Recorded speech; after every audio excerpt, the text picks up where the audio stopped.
welcome everybody back to another episode of Adrenaline and Instinct.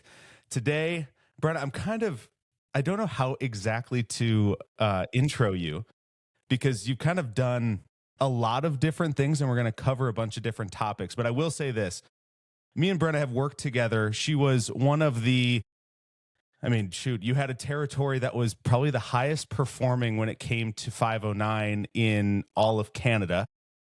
You're a hell of a sales rep, and I would say more importantly, a hell of a female in the power sports industry, an industry dominated by dudes. Yeah. So first, welcome, Brenna. Thank you. Nice to be here. Yeah, I appreciate you jumping on. We had to do it super, super early this morning. I'm lucky enough to go snowmobiling after, but it sounds like you're going to Revy. Yeah, which yeah. is far better than where I'm going. Yeah, I have Saturday off, so me and a bunch of buddies rented a suite in Revy and just gonna go ride. And as I mentioned, like I'm usually on a snow bike, so I have to bring a sled because it's so deep out there right now. I don't think the snow bike's gonna go anywhere. Yeah, I was watching a couple like Instagram stories, whatever, yesterday, and it was like, it looked like over bar. Yeah, like I pretty much will have to be pointing downhill on my bike or I will be stuck. I have still yet to ride a snow bike. Oh, you gotta come ride. I'm like, I just switched onto the new Yeti one that they have, and the thing is phenomenal. Like, usually snow bikes on the trail are super sketchy. Like the front end, you're just always fighting it. And it's just like once you start going down on those things on the trail, it's like it's a hard down. These new Yetis are just like so smooth on the trail. Like you can just smash whoops with them.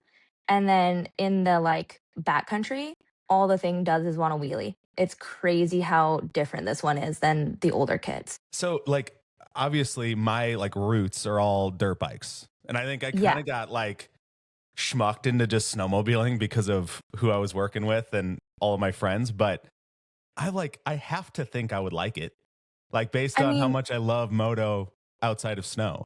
yeah, it's a different sport than sledding in my opinion. Like I ride with a lot of really good sledders, so it would be hard for me to keep up with them on a sled because I didn't grow up in this industry.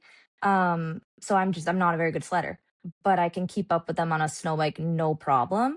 The new one kit though like performs more like a dirt bike. Okay. The older ones like didn't like function quite the same, like I think chassis wise. But this one, like, more moves like a dirt bike, and, like, that's why you can kinda smash whoops better and the trails feel better. So So, then like because again, I'm just shooting from the hip here. I have no idea what I'm talking about when it comes to snow mhm. bikes, but yeah, everything I've ever heard about kind of the previous ones, they're a lot more just like point and shoot. You don't really get the flexibility or the fun of, like I think of like going dirt biking and I'm like, I want to do a pivot turn here, a pivot turn here. Yeah, Does yeah. that kind of get a little closer to that feeling? Yeah, like, this new Yeti kit, completely more like a dirt bike, like, you can wheelie it, like, Brock Hoyer, who races for us and rides for Yeti and, like, team on the Yamaha's team and stuff like that, you can watch his Instagram, and he fully, like, does pivot turns on them. So does Kaylee Kayer, she's another racer here in Kamloops, um, and I'm like, "Oh, that's so cool, I could never do that." Now on this Yeti, I'm like, "Oh my god, I can't keep the front end down." Like, Man, okay. yeah. Yeah, you've convinced me. I want to try to get into one. You did mention something though that you weren't kind of brought up in this industry. So I kind of want to take a step back and like what kind of motivated you or what was that like moment where you're like, fuck, I want to be a part of this and make it a career? It's so funny because, like, I'll be honest, I didn't have that moment. I always had, like, a little ATV growing up, and we'd putt around in the yard. Always loved it, but just never really had any more, like, horizon of just that. Like, I thought, "Okay, cool, we have a little ATV, whatever." When I was in grade, I think 10 maybe, my mom pushed me to do the like mechanics course in school because they pay for your level one. So in grade 12, she was like, you know what? You should just do this. Go for your half your grade 12 year, get a trade. If you use it, cool. If not, then like you don't have to be stuck in high school for 6 months. You can go to TRU, which was the university in Kamloops here where I live now. Um, And she's like, "Just do it." And I was like, "Yeah, okay, like whatever. I don't got anything to lose. I don't really like going to school anyways." So trade seemed more fun. So yeah, I just went and got my level 1 and that's kind of what got me into it. That's amazing. And then at what point, like, what was your first job in the field? So yeah, so when I did this course, it was the first 6 months of grade 12, and then I came back to high school and finished my last semester with like my friends and stuff. Within that last semester, I actually got a job at a local Honda dealership in Salmon Arm, BC, where I grew up. So pretty small town. Everybody kind of knows everybody. This was a newer dealership though, with kind of newer owners. So they didn't know me. My dad used to own a Napa, like a parts store in Sycamore. So everybody knew my dad in that kind of industry. But this was kind of cool because I kind of made my own way in this little Honda shop. And yeah, I started pulling wrenches for them like after school, just mainly PDIs, just being a little bit of a, do all the grunt work. And yeah, so that's what I did. And then I met Jeff Klassen, who owns GP Moto Suspension through there, which was probably to this day one of my biggest mentors. And Awesome. he apprenticed me as a mechanic there, but then also taught me so much about like parts and service, and honestly just like customer service, like just how to interact with people, which was um, very lucky because I don't think most level 1 mechanics get that broad spectrum of like teaching, I guess. Yeah. I mean, I would even go a bit further and say a lot of folks on the dealer floor also, whether they get trained in it or not, are not necessarily like super good at it oftentimes. And then that's where I feel like the different dealerships that are phenomenal, it's like that's like kind of one of their big pillars.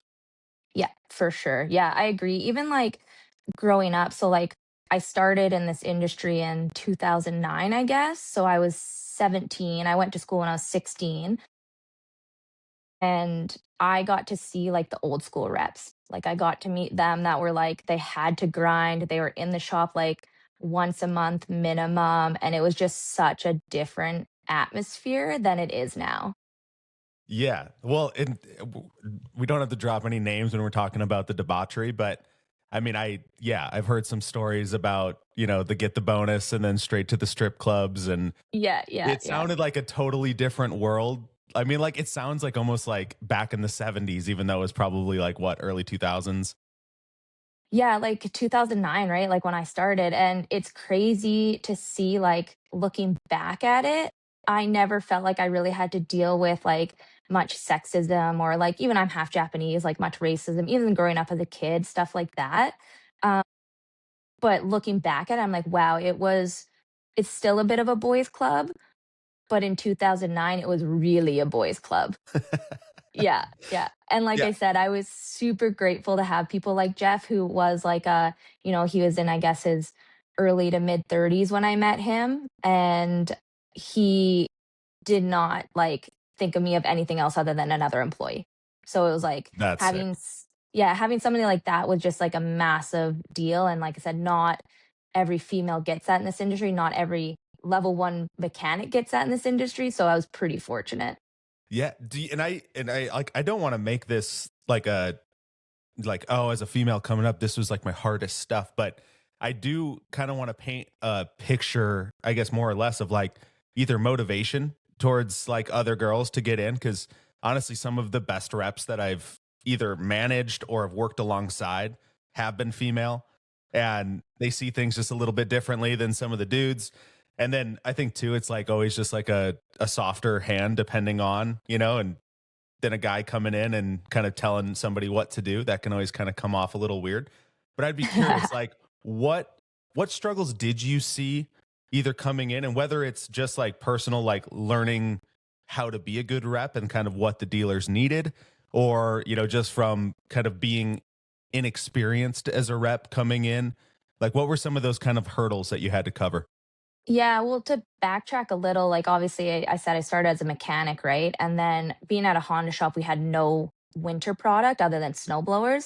So you can't really be a mechanic all year round on snowblowers. So I did do parts and service. And then because we were small, you'd help out on the sales floor too. It's like No shade to, I guess, power sports guys, but it's not hard to sell a lawnmower. Usually people know what they want. Um, so it was like kind of nice. Like I started as a mechanic, but like I said, had this broad spectrum of like every part of the dealership. And then at one point too, I went and worked for Jeff Klassen at his suspension shop, and it was just him and I, small shop.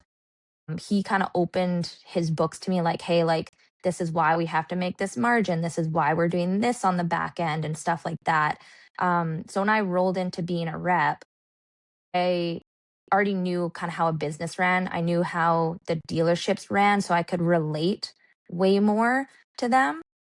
But that was also a little bit of a bad thing too, because I think I related way more to my dealers than being like, oh, I need this margin. I gotta sell X amount of stuff. And I just never wanted to bury a dealer, I guess. So I probably didn't sell as much as I could because of that. But yeah.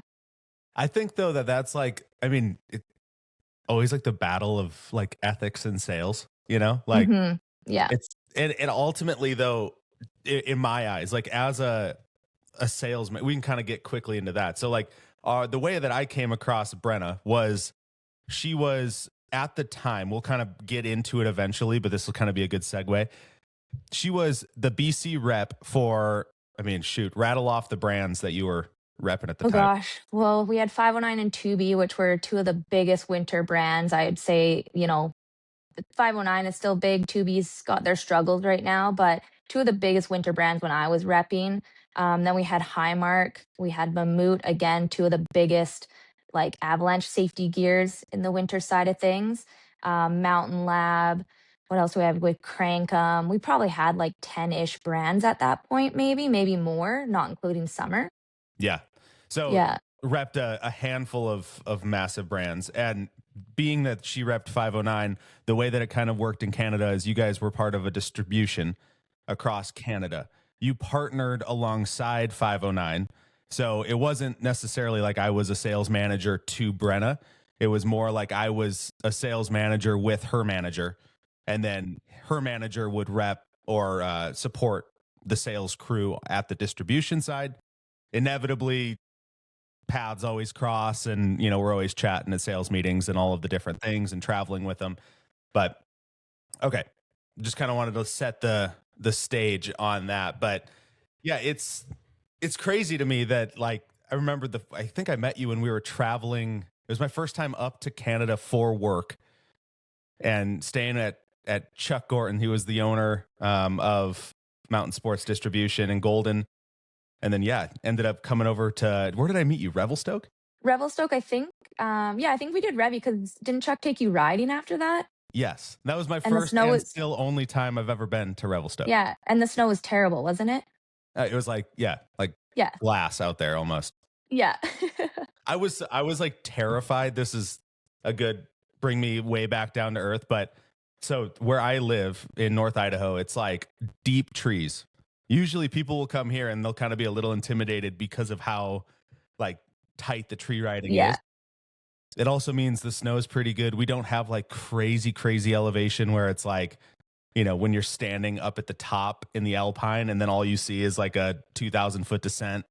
And I Yeah. just see Chuck kind of like hands off, ripping down. And I'm like sitting there, just like my knees are clacking together. Like, I Yeah. don't know what to do here. Yeah, you look like a little ant coming down the hill Oh because my they're so gosh. I big. was like, it was like terrifying. And Chuck, of course, is like, dude, if I can do it with my hands off, you can do it. Like, pussy. And just Yeah, pretty goes. much, yeah. Classic Chuck. Yeah. And he's so deceiving, like, you kinda look at the guy and you're like, "Oh, I don't know, like, it should be fine," and the guy shreds. Like, mountain bikes, sleds, like, the guy rips.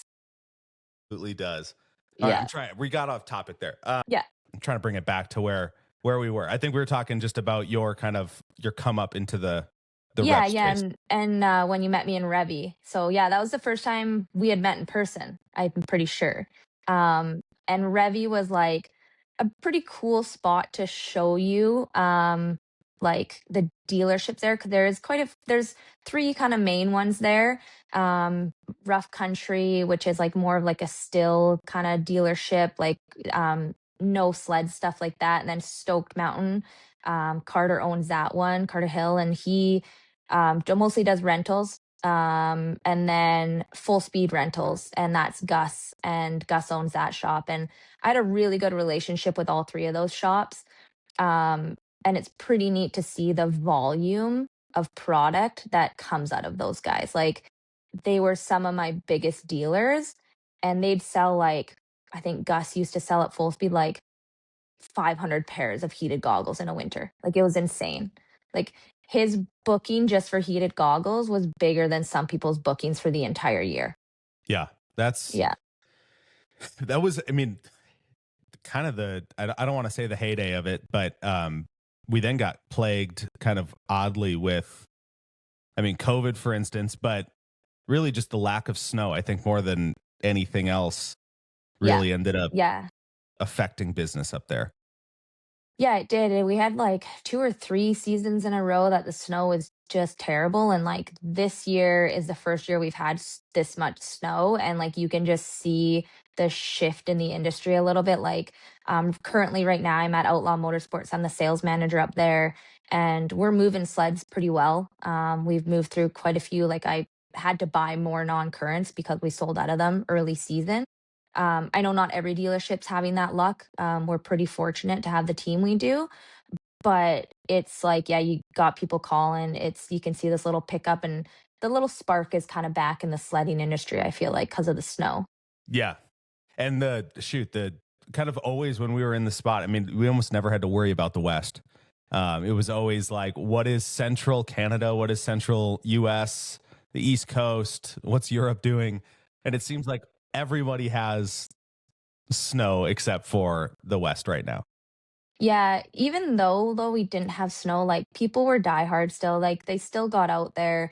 I think I still was probably the top producing salesperson regardless of how terrible our snow was. So, like, it does go to show though, like, the loyalty in BC was really there. So we still had that support from consumers and dealers, right? But yeah, it was definitely a rough few years, especially after COVID. COVID, uh, COVID was a little crazy. You couldn't keep things in stock if your life depended on it. And then we went into this like, oh my God, we have 500 helmets we have to move like by next month. Yeah, absolutely. Yeah, shoot. I remember that way too vividly. So, all right, as a kind of life as a rep, I would be so curious on like your philosophy around like cuz not every dealer is a big dealer, not every dealer is a good dealer. Like how did you handle cuz again, like to tip my cap to you as you specifically were pulling in some numbers in your territory. And that was one where it was like it didn't matter what the year was, what the conditions were, it was always pulling in numbers. So I'd be curious on like, and maybe that ties to your, kind of like always putting the dealer first and kind of not wanting to let one slide, which as a sales manager now, I'm sure you're kind of like, you know what, that's actually a really sound way to approach being a rep. But how did you kind of handle some of those harder Yes. dealerships?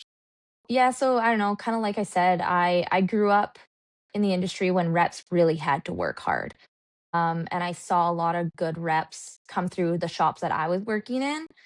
And the ones that I liked were the ones that gave you the attention regardless if you were doing a booking or not. That would be a bit more like personable. So it didn't matter to me if you did $3,000 with me or if you did 100 grand with me in a booking. I treated every one of my dealers the same.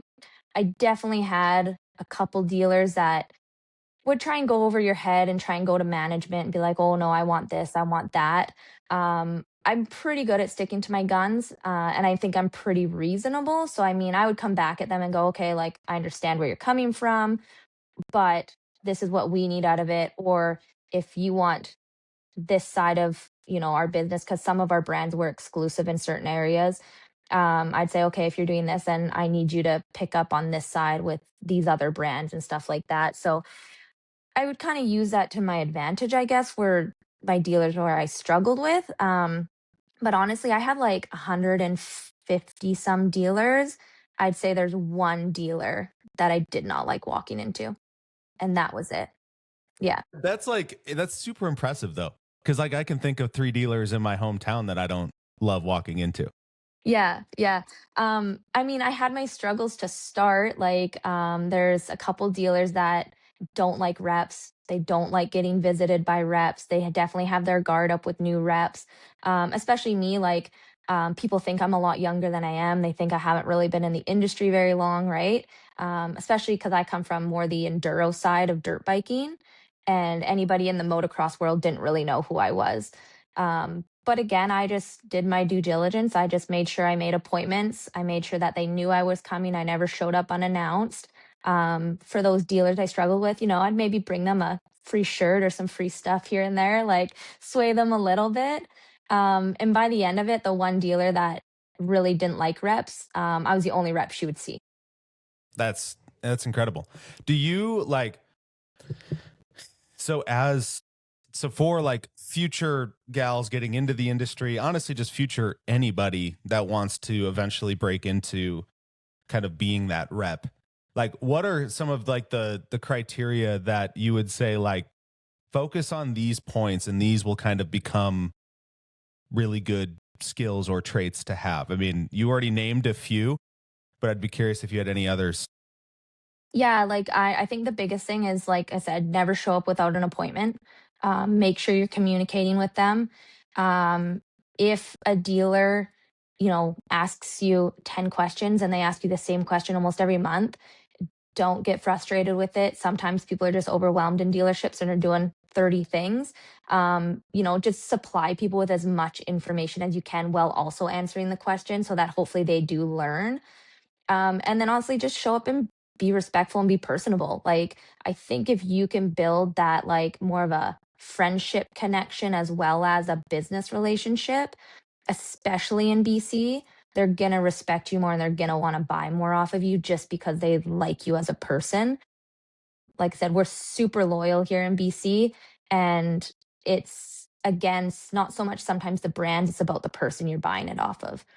I think out east, it's a little bit different. I think they're a little bit more, I don't know, I don't want to say rough around the edges, but I think they have a bit more of like an aggressive, stance when it comes to seeing dealers and stuff like that. So I can't really speak for out there.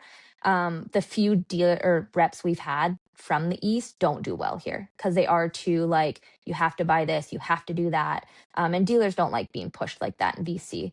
Like I said, they want to go ride with their rep. They want to see you riding. They want to see you involved in the industry. When I was a rep, I tried to go to as many open houses I could. Some days I would drive from Vancouver and then I would go all the way to Kelowna, which was like a 4-hour drive. And then the next day I'd have to go all the way up to PG, which was like a 5 to 7 hour drive, depending on, weather, because the winters here, the roads were awful. So, I mean, it sucks. Sometimes you're not going to have a life and your friends are going to think you're dead. But that's just how it is for a rep. My first year, I really didn't focus on numbers at all. I just focused on relationship building. The numbers came on their own after doing that. So, I think that's a really good that's a very good thing to open with. And that's almost like every sales position I've ever started, or even in like sales management positions. It's like you always need time. I call it like time to analyze, time to build. And that's the relationship time. And it's so important because if you come in swinging, I mean, think of how many doors would have never reopened for you if yeah, that's how for you sure. approached it. Yeah, well, and you know what? Like, even after I left, like, I saw a lot of doors close because they were like, well, we don't know the new rep. Um, MSD, like Mount Sports Distribution, lost a few of their brands. Some of those brands went to other distributions. And dealers were like, you know what, we don't have to deal with them anymore and we're good with what we have now, and kind of switch brands or just stuck to one brand, from reps that maybe had been around a bit longer than the newer ones. So yeah, it was definitely a big shift after I left. And there was a lot of things happened in the industry the last year. Distribution is not what it used to be right now in Canada. So Yeah. I think there was a I'm actually I'm going to have Chuck on at some point too. So we're going to talk about kind of the nice. whole evolution of bringing 509 into Canada. But yeah, there was definitely some kind of key pieces in there that transpired that made the distribution model a lot tougher. Um, the margin play. But we'll get into kind of all that with Chuck. How many kilometers? I don't even know, like, what's a kilometer to a mile? 3Ks to a Yeah, mile? something like that, yeah. So how many Yeah, Ks did you put on your truck in a average year? and an average year is doing, like, 70 to 80,000 clicks a year. Yeah, yeah, So so run me I through that average day. I mean, you're on the road, what? so it Quite a few?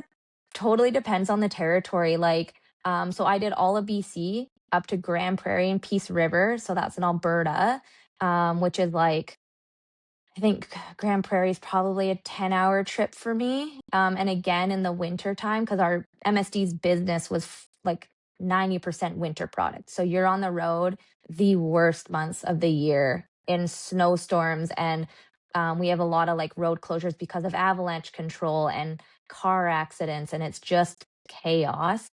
But then I also did Vancouver and the island. So I did big cities and I did like far away places that had one dealership and I had to drive 17 hours to get there. Uh, so it was kind of crazy. But yeah, like an average day is sometimes I'd be in my vehicle for like 15 hours. I'd see maybe 2 dealers on my way somewhere, but I'd be in my vehicle for like 15 to 17 hours. And then other days, if I'm down at the coast, you're getting in and out of your vehicle every hour because you can hop into so many dealers that are close by. So it really varied. But yeah, I think I put about 500,000 clicks on my F-150. Yeah, it was crazy.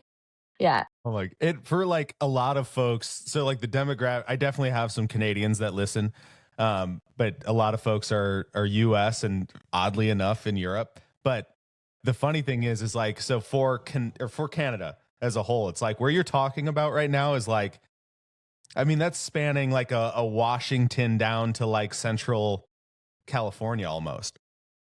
Yeah, and it's also too, like, a lot of elevation change when you're driving, a lot of windy roads, a lot of places that don't have cell service, so I would carry like, a spot with me, because, like, there's certain areas where you break down and you're just like, "Yeah, I would be hooped if I didn't have anything." And then I also too, like, I always had my 2 dogs with me, though, so that's another thing being a female on the road, like, everybody was always like, "Oh, like, aren't you scared to be on the road by yourself, this and that." I brought my 2 80-pound dogs with me everywhere. I'm like, "I'm good. It's not a big deal." So at some point though, I remember you were kind of bouncing even the idea off of me of like either sticking with I tried to get you into 509 once you decided you were leaving MSD because for obvious reasons, Yeah. but I do think that given everything you kind of made the right decision going where you did and it seems like you're really happy there. But what were kind of some of the key things that either happened that kind of got you thinking of like life outside of repping? Yeah, honestly, like, there was just some things going on behind the scenes at MSD that I didn't fully agree with. Some management stuff, and I think I just kind of ran my course there and didn't see a chance to grow anymore. Which in this industry, like I said, I started as a mechanic. I've done parts, I've done service, I've done a little bit of sales.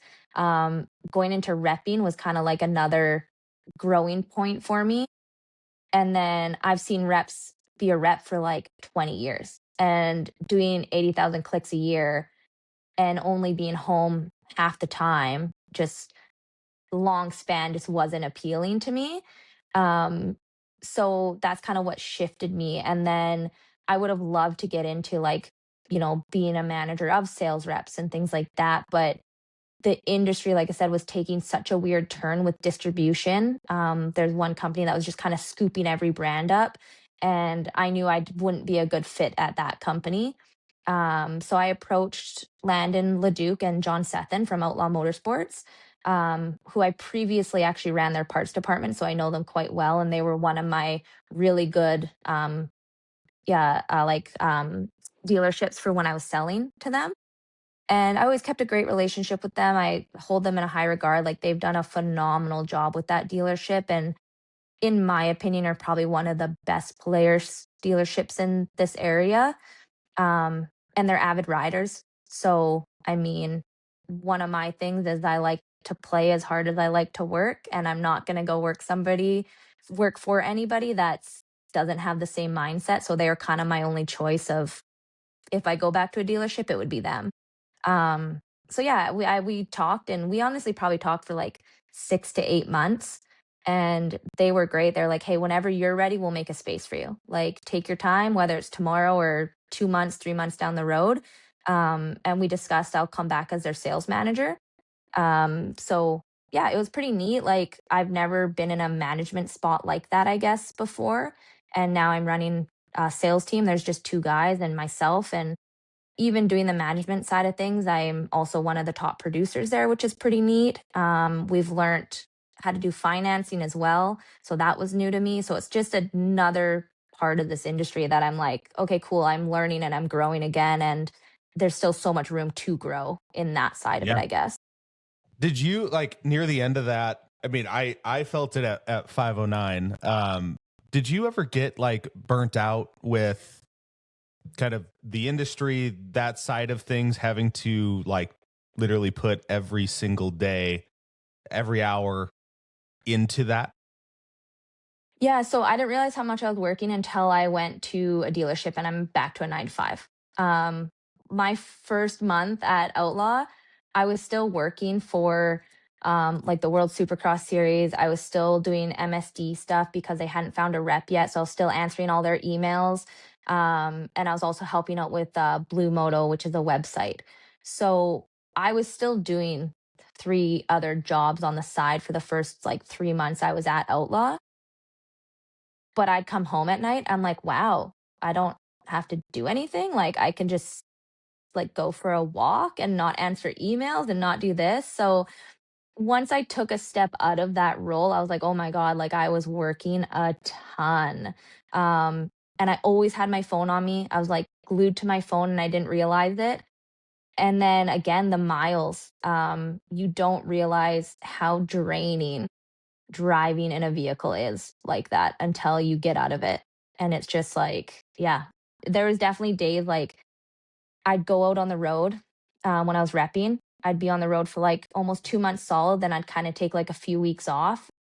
Those like few weeks, the first 2 days, you just sleep because you just don't realize like sleeping in hotels, driving all the time, like you just don't realize how burnt out you are until you stop and you're like, oh, yeah, I need 48 hours of sleep now. Yeah. Yeah. Yeah. And then I always felt like I was on the side of like, hey, they need to get on the road. They need to, that kind of stuff, which is like getting out of it. It's like there's so many things that I'm just like, man, like I hated having to say that, and it's like in the moment you're just looking at numbers and like Yeah. productivity and things like that. But once you kind of remove yourself from it, you're like, man, these people had families. These people had things they needed to do just like I did. Yeah. I'm saying it That, as I'm like going into hockey, to like yeah. play. Like these guys need to be more dedicated. Like, Yeah, what you the get to fuck sleep am in I your bed talking about? every night. Yeah, that's kind of the difference. So, like, so when I got into this industry, like for repping, I should say, I came into it single, and I think I maybe got out of like a 5 year relationship. So I wasn't interested in dating. And for the first like 2 years, I just focused on my work. And that's, I think, also what helped me so much is because I didn't have a family. I didn't have kids I needed to answer to, or a partner, or my parents are pretty understanding. They take my dogs when I needed them to, right? So I was really able to be on the road as much as I wanted to, where I couldn't imagine doing this with a family. Like, there's no way. It's you'd miss out on like half your kids' lives and half your partner's life, right? So it's not an easy lifestyle. I mean, many times I heard like just the stories of somebody, getting a little too comfortable with somebody at a dealership, or just and it just comes with, I think, of being away for so long that like that becomes your normal reality versus the actual home life and who you're supposed to be faithful to and that kind of thing. And it's a weird one. I remember hearing like one in particular, like we had a dealer call us and like, don't ever let this guy back in, to our thing. Like, we want a new Yeah. rep. And we're like, whoa, whoa, whoa. Like, what happened? And I don't know what it actually ended up turning into, but like that wasn't the only one, which is super unfortunate. Yeah, and it's, I hate to say it, but in that sense, men get away more with that than females do. I think it being a female in the industry, it sucks that we still have to really watch how we behave. Mm, I don't know why, but I had this weird like mentality. I would never wear shorts into a dealership. I would always wear pants. I would always make sure like I was wearing like a higher collared t-shirt and stuff like that because it's unfortunate. Like if you're, a female in the industry, like that's just a little bit of how you get treated. And like I said, you get looked upon differently if you were to be sleeping around or doing any of that. So it's that was a bit of a, I would say, struggle. Like when I first started at MSD, I had some of the other male reps saying that I was only good at my job because of, dressing provocative or like looking the way I looked and stuff. And it was just like, whoa, whoa, whoa, like that they don't even make female clothes for us in this industry. Like I wear a men's t-shirt all the time. Like it was just crazy to have to deal with that still, like, the last 6 years of my life where you have to be looked upon. But I also do know there are some reps, female reps out there that have acted that way and this and that, and they are like really disliked in the industry by both females and males. I was gonna say, like, I do fully agree. Like, where sure at times I could imagine a girl dressing a certain way and getting a pre-book with a new dealer that maybe they haven't, but oftentimes like that really doesn't last. It Like doesn't. if they're good at their job, they stick around, they have dealer retention, they have all of the key things a sales manager looks at. And yeah, the looks thing, it's like, yeah, once in a while you can kind of pull something out, but man, it is not, you can tell right away if that's what's kind of happening or not. Yeah, yeah, and, like, when I was a rep, like, there was some guys that had asked me out when I was repping and this and that, and I did not date anybody in the industry the entire time I worked in it. Like, it's just, like, um, even to this day, like, I'm pretty cautious of, like, who I interact with in that sense as well, right? Like I'm a manager up at a dealership now, and again, I've had a few customers ask me out, and I'm just like, oh, like like super flattered. That's really nice, but like you're a customer of ours, so like no, thank you. But yeah, you have to be way more hyper aware of it as a female, unfortunately, still. Yeah, which is I think a really good point to kind of call out. I think it's like the most can think that that's how that goes, but it's like, oh, that's actually the reality is like dealing with a lot of that kind of thing. And I think that does suck too, because if a guy got asked, it's kind of like oh, that's a cool thing. And then as like a female, you have to weigh so many more things than we probably would, which is not Totally. Yeah. it's not ideal. So as a manager, so you kind of made that full transition into manager, work life balance better, all of the above. Like what were some, I mean, having a team of two, I think that's awesome as a new manager, getting in and really having like a tight, close knit team to learn from, make mistakes with. It's not like you're making a mistake with 10 people, but like what was kind of your experience going into that management role? Honestly, it's been really smooth. Like, my biggest concern coming into it is Doug and Luke have been at Outlaw. I'd say Doug was working there when I initially worked there, like 7 years ago. And then Luke started pretty much after I left. So he's also been there for six, I probably going on his seventh year now. Um, and they're older than me, obviously.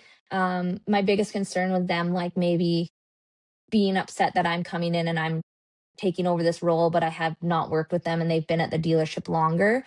But they honestly, they know me. They were like super welcoming, very open to my ideas. And same with Landon. If I come to him and I'm like, hey, I found this cool new program, I would like to try it with the guys. He's like, yeah, let's give it a go. Like it's not super expensive. Let's try it. Like, what's the worst that can happen? So just having that like I don't know, open bit on Landon's side, one of the owners, and then also my sales team made it super easy. And I kind of run like my thing is again, this is something Jeff Klassen taught me is as a manager, I'm not better than you. I'm still going to take the garbage out if the garbage needs to be out. If you're busy, like we're a team, we're not a hierarchy. Um, and I have a ton that I can learn off of Doug and Luke, and vice versa. So it's just a good team dynamic. Nobody's better than anybody. And like I said, I think that's also why it works so well, is because we all have such mutual respect for each other.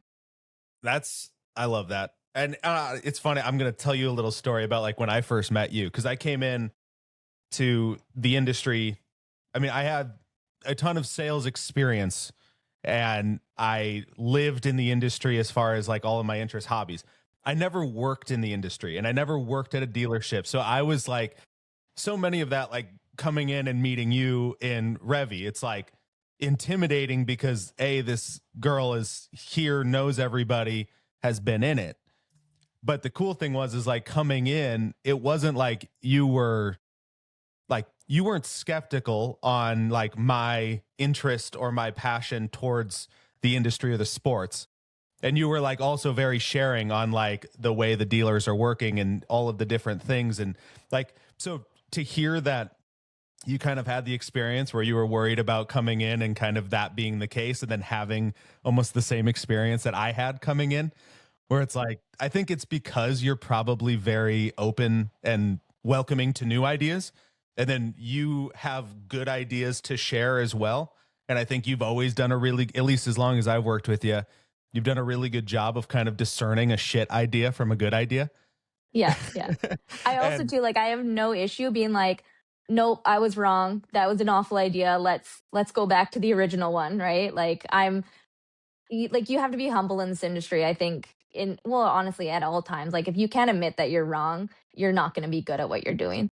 yeah, and it's I mean, shit that it's so like, it's like a PSA that I think a lot of people need to hear is like, hey, yo, it's not that serious, because it isn't. My wife does such a good job at like bringing that back down to earth. Like, hey, who the fuck cares, dude? Like, Yeah. Yeah. it's fine. It's snowmobiles. It's dirt bikes. Like, you're supposed to have fun doing it. You should have fun selling it. Like, Yeah. come on. Yeah. Well, and people don't want to walk in a dealership where it's like, I think the biggest thing here is some of the dealerships are turning into like more car dealership vibes. Where I want to walk in a dealership where like you can come, you can hang out, bring your coffee, come chit chat. Like you don't have to buy anything. Like we're more of a family than a business feel. And we're still a very large producing dealership, but we still have those guys that will just come in just to say hey, you know what I mean? And that to me is what this industry should be about. Is you should feel like a little family. You should be feeling welcome when you walk into a dealership. You shouldn't feel like you have three car salesmen jumping down your throat trying to sell you something. Do you think that that's something that separates Outlaw from other dealers in your area, like that specifically? Yeah, yeah. Like I said, Landon and John, they're avid riders. John races moto. He's got his kid racing moto. Landon and John are both like massive sled guys. They do big builds on their sleds every year, so they always have these cool sleds to come look at. We support Brett Turcott. Obviously, I don't know. If you're in the sledding industry, you know who Turkey is. Um, we support him. He supports us. And again, Brock Hoyer is one of our racers. Like we just have a cool support system as athletes, but it is because of the way John and Landon are as people, because they're avid riders and they're happy to help and they want to see this industry grow just outside of their dealership. Like, yes, we want our dealership to grow, but they also want to support the industry as a whole. So that makes a massive difference.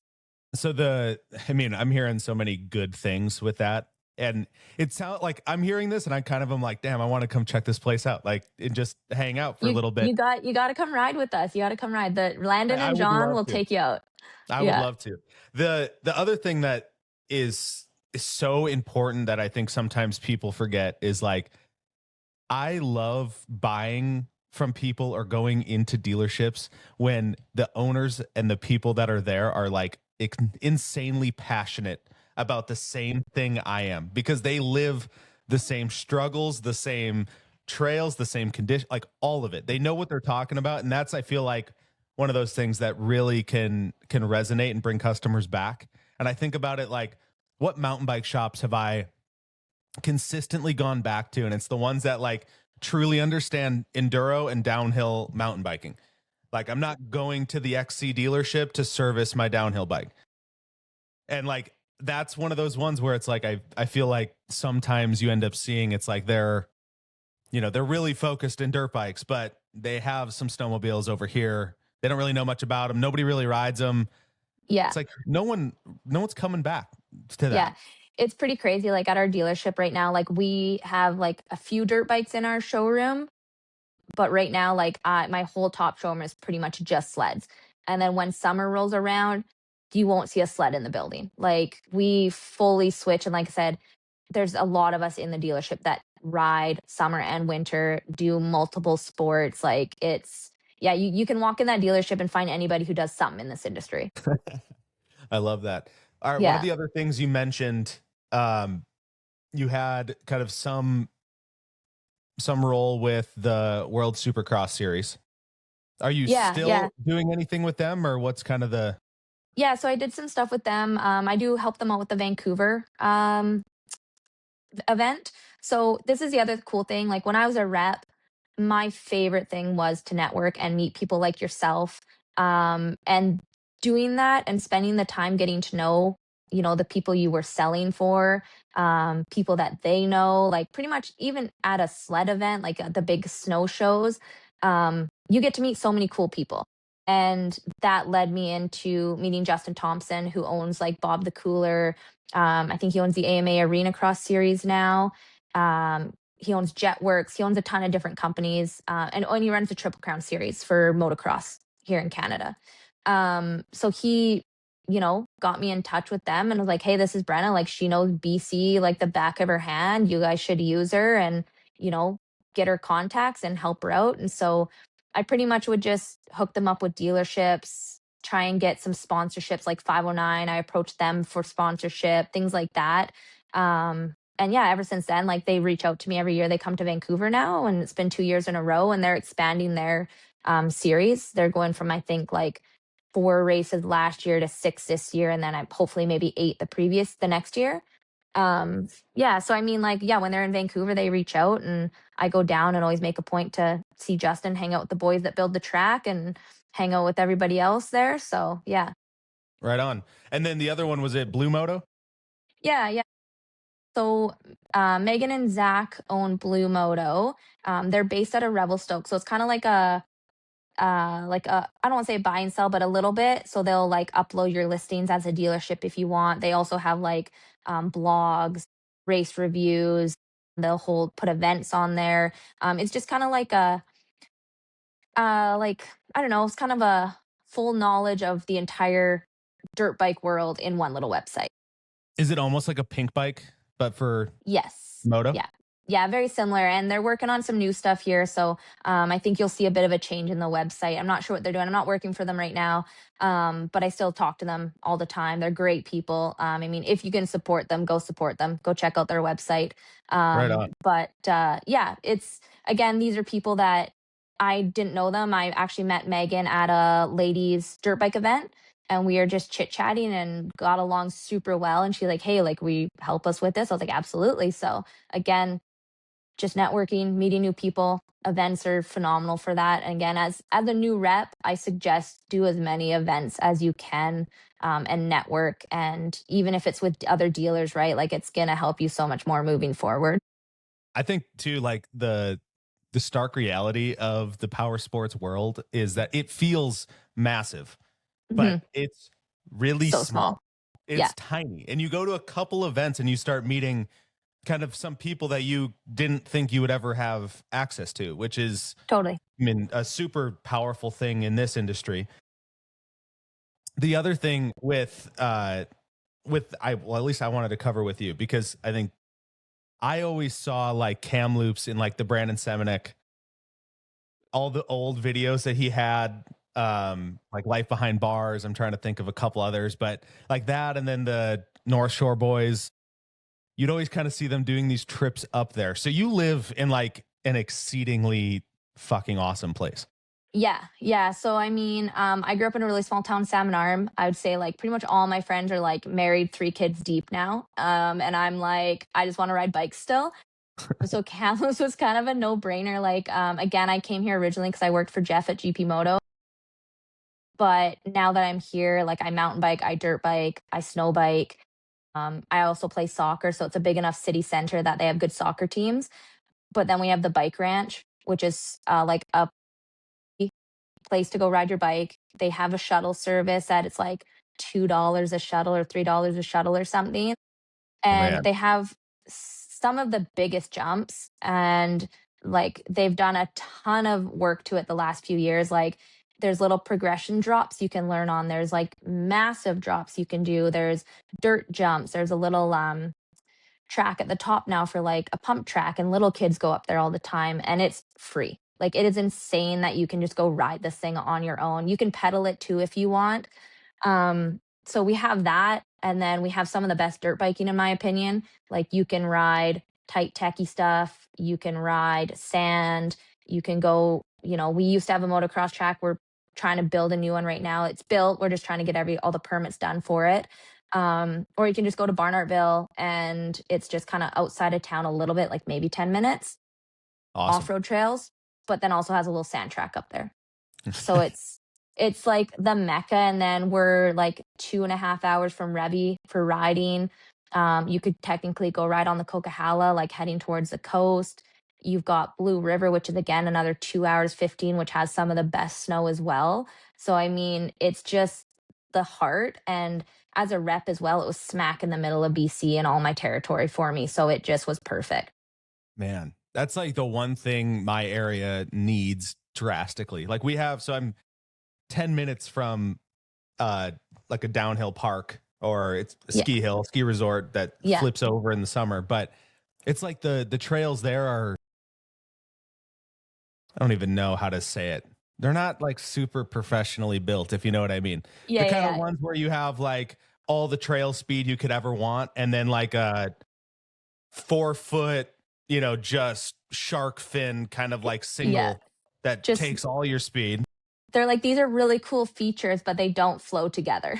Right. And it's like, well, you shouldn't have given us all of this speed to hit that little thing to then a 40-foot double afterwards that you have no speed for. And you're like, what the hell? Like, who built this thing? Did they have a Yeah. motor when they were testing it? Like, is this a Suron trail, or what the hell's going on? Yeah. Well, we also have Sun Peaks too, right? Like Sun Peaks is a ski hill in the winter and then a downhill park in the summer. And in my opinion, it's one of the best downhill parks. Like I've ridden in Fernie, BC, which is like closer to Alberta. I've ridden Whistler as well, and Silver Star, which is in Vernon, which is like an hour and a half from me. And Sun Peaks has old school DH trails. They've got really fun jump trails now. They used to have like this kind of crazy double black one that was the main jump trail, and they've built a whole new section with like blues and blacks. Great for progression. And then you can also go onto the other side of the mountain. You can go pedal up Morrissey, and it's some of the best pedaling and downhill on that side as well. And it's like half an hour from my place. I miss that so much. When I lived in Colorado for a little while, like I could bike to work. Like literally, my route to work was, it was about a 1,500-foot climb and then a 1,500 descent into like the parking lot of my work. It would drop in, and then you would do the same thing, just run it reverse to leave. So it was like I was putting on so much time on my mountain bike when I lived there, and then I had Winter Park, and I mean every bike park in that I-70 corridor. Yeah. Idaho is still like, we just don't have the bike like influence yet.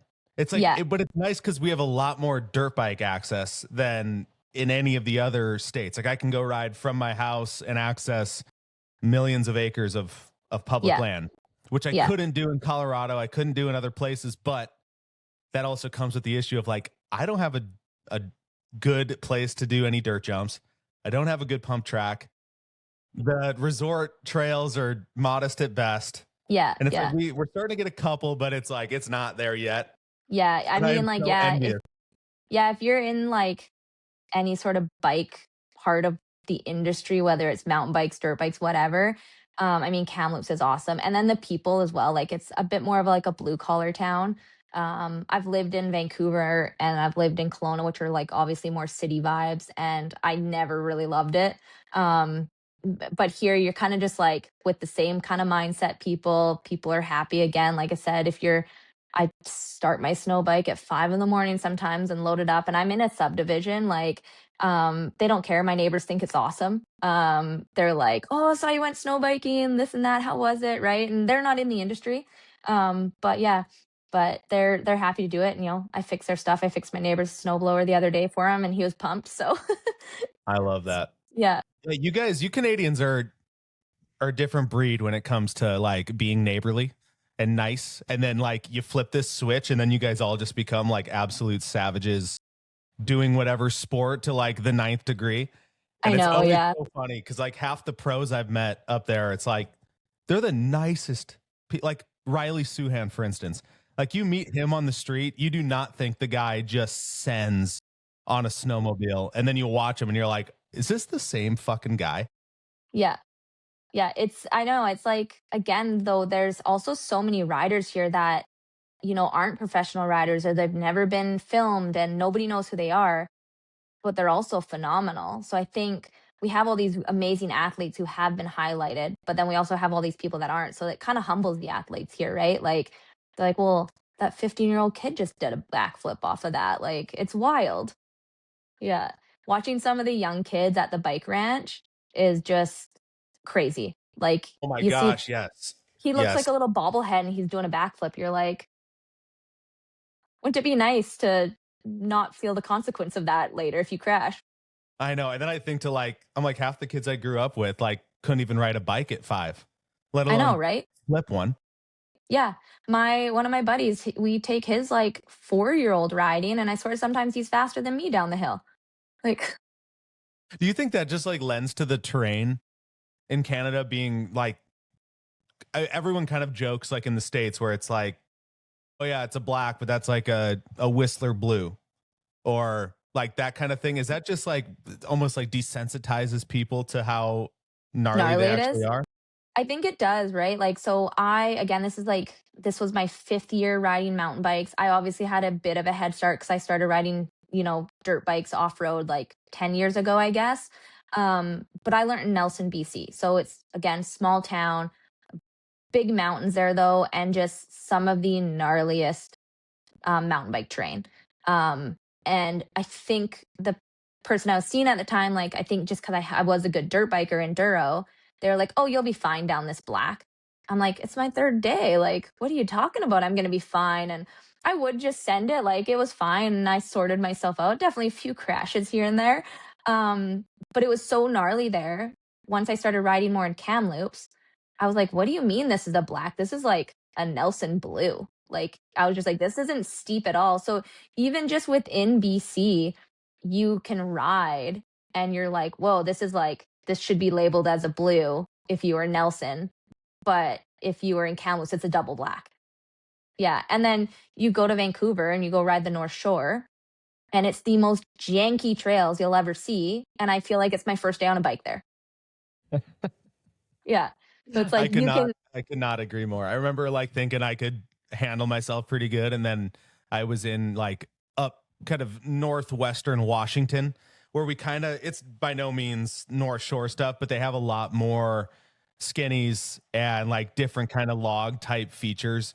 And I'm just like fish out of water. Like I'm used but to yeah. like whipping this, not like figuring out a way to pedal uphill on this fucking plank Yeah, of wood in front of me. you're like, "Why did you guys put rocks here when it could just be dirt?" Or like, "What is this stupid skinny? Like, you could have just rode around it." Yeah. It's funny because I have a bunch of really good girlfriends down at the coast, and they shred down there. They're all phenomenal mountain bikers, but so great down there, and then they come here and we'll ride this like sandy, steep descent, and they're like, "Whoa, whoa, this is too sketchy." I'm like, "What do you mean? You just did a skinny to a rock roll to like a cobblestone path like over this in the shore." And they're like, "No, that's easier." I'm like, I don't know about that." Are you still riding a lot of moto? um, Not as much. I definitely shifted more to mountain biking. Um, but being at Outlaw, I have a gas now, so I sold my KTM 150. I'm on an EX 250 now, and I didn't think I would like the 250. I thought it'd be a bit too peppy for me, but it's actually pretty nice. but I put like, I don't know, I put like maybe 11 hours on it this year. Okay. I Um, was gonna say but you need to get riding it because you still have to come down and do Silver Kings. oh gosh, yeah, I know. I definitely need a full season though, and then maybe next year. So I'll work on that for 26 and maybe 27. But yeah, I honestly I wanted to focus a bit more stepping away from repping for the first year. I honestly didn't do any events. I was like, okay, I love everybody in this industry, but I'm a little sick of you. I need to step away and not feel like I'm constantly go, go, go with events. So I took a big step back from those. I didn't do any dirt bike events. I didn't do any sled events. And then this past summer, I was like, you know what? I'm going to put on a few ladies' rides. So I encouraged ladies to come out with me, new riders, like people who have been riding probably better than me. And I want to focus on that a little bit and just get more females into the industry. So hopefully this summer coming up as well, I'll do that again and make it a little bit bigger. So Hell yeah.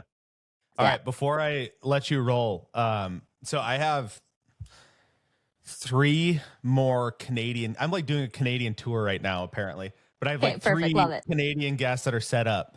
Yeah. And have you heard the term like Canadianisms? I mean, yeah.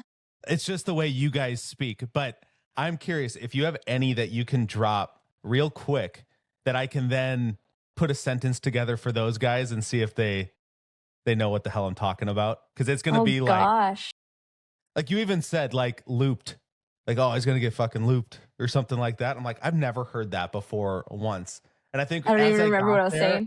semis, what the hell else? Process was one. A decal. You can say Z instead of Z.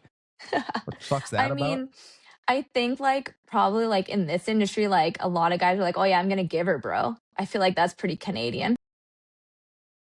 That is. I feel like I hear it with like hockey. Hockey lingo almost like correlates really, really well with just the way you Yeah. guys talk. Yeah. Yeah, one thing I've noticed, like, you know, when you, like, just go to do, like, a U-turn? This is one thing I've said lately that even people here are like, "What are you talking about?" I always say, "You're gonna huck a nut," and people are like, "What?" Like, you know, like a donut, you're gonna huck a nut. So, I I don't know if fucking that's just love me that. or Canadian thing, but yeah. That's gonna catch on here. I Yeah. fucking love that. All right, good shit, Brenna. Thank you so much for jumping on. I know we had to do it early, but it was great. Great catching up with you. Yeah, you too, bud. Next time you're up this way, let's go for a snow bike. Hell yeah. Cheers. Yeah.